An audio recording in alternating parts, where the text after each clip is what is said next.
നമസ്കാരം. ഞാനിപ്പോൾ നിൽക്കുന്നത് പുതിയകാവ് ക്ഷേത്ര മൈതാനത്താണ്. കഴിഞ്ഞ 2 ദിവസങ്ങളായിട്ട് തുടരുന്ന മഴ, അതിതീവ്ര മഴ ഇപ്പോഴും തുടർന്നുകൊണ്ടിരിക്കുകയാണ്.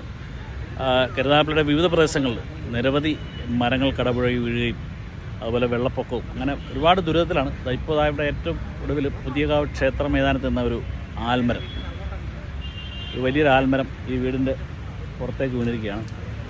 എന്തായാലും ഭാഗ്യത്തിന് ആർക്കും അപകടവും സംഭവിച്ചിട്ടില്ല. അപ്പോൾ ഇവിടെ ഫയർഫോഴ്സും ടീമുമൊക്കെ എത്തിയിട്ടുണ്ട്. അപ്പോൾ മരം മുറിച്ച് മാറ്റാനുള്ള നടപടിയൊക്കെ സ്വീകരിച്ചുകൊണ്ടിരിക്കുകയാണ്. ആ വീടിൻ്റെ റൂഫിലേക്കാണ് വീണത്. ഒരു നല്ല രീതിയിലുള്ള നാശനഷ്ടങ്ങൾ സംഭവിച്ചിട്ടുണ്ട്. കരുനാഗപ്പള്ളി പുതിയകാവ് ക്ഷേത്ര മൈതാനത്തിന് വടക്ക് കിഴക്ക് നിന്ന കൂറ്റൻ ആൽമരമാണ് പുതിയകാവ് വൈഷ്ണവത്തിൽ വേണുവിൻ്റെ വീടിനുമേൽ കടപുഴകി വീണത്. വീടിൻ്റെ ടെറസിനും റൂഫിംഗ് ഷീറ്റുകൾക്കും നിരവധി നാശനഷ്ടങ്ങൾ ഉണ്ടായിട്ടുണ്ട്. ഇത് എത്ര മണിയാണ് സംഭവം? 9:15 മണി, രാവിലെ 9:15. കാറ്റും മഴയും. എല്ലാ പ്രാവശ്യം ഈ ദേവസ്വം ഓഫീസിൽ ഞാൻ പരാതി പറയുന്നത്, അവര് തിരിഞ്ഞു നോക്കിയിട്ടില്ല ഒരു കാര്യം. എന്തിനാന്ന് പോലും ഈ ശിഖരങ്ങൾ വീട്ടത്തോടെ ശിഖരങ്ങളൊന്നും മുറിച്ചതായിട്ട് ഇത് അപകടമാണ് ഞാൻ പല പ്രാവശ്യം ചെയ്യുന്ന പറയുന്നത്. ഞാൻ ഉൾപ്പെടെ പലരും ഈ പ്രദേശത്തെ പലരും പറഞ്ഞിട്ടുള്ളൂ അവർ ചെയ്തിട്ടില്ല.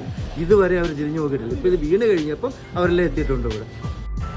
കേരള ഫയർഫോഴ്സ് ആൻഡ് റെസ്ക്യൂ ടീമിൻ്റെ കരുനാഗപ്പള്ളി ടീം അംഗങ്ങൾ സ്ഥലത്തെത്തിയിട്ടുണ്ട്.